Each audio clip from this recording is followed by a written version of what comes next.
jalan dah tutup sepenuhnya, laluan masuk ke dalam Masjid Nabawi. Alhamdulillah, rezeki berkesempatan.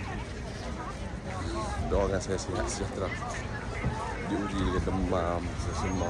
Kita mengharapkan sakit-sakit, dugaan ujian, kepenatan, lelah, semua itu menjadi asbab kepada penghapusnya dosa-dosa, insya-Allah.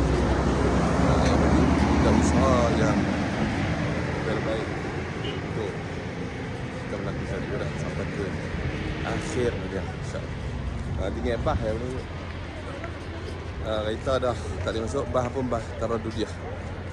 Bah Taradudiyah ni bah khas yang dia ada laluan khas. Bawa tengah.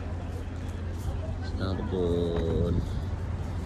pukul 5 petang, lagi sejam setengah.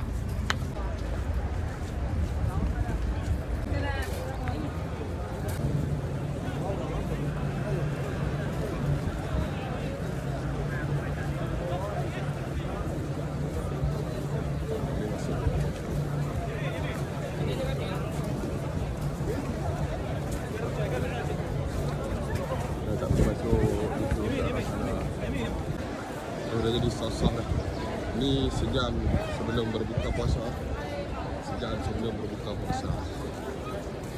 Subhanallah. Sejam sebelum berbuka puasa. Hari ke-29. No.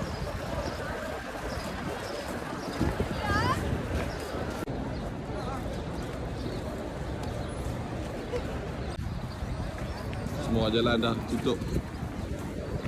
Kereta tak boleh masuk.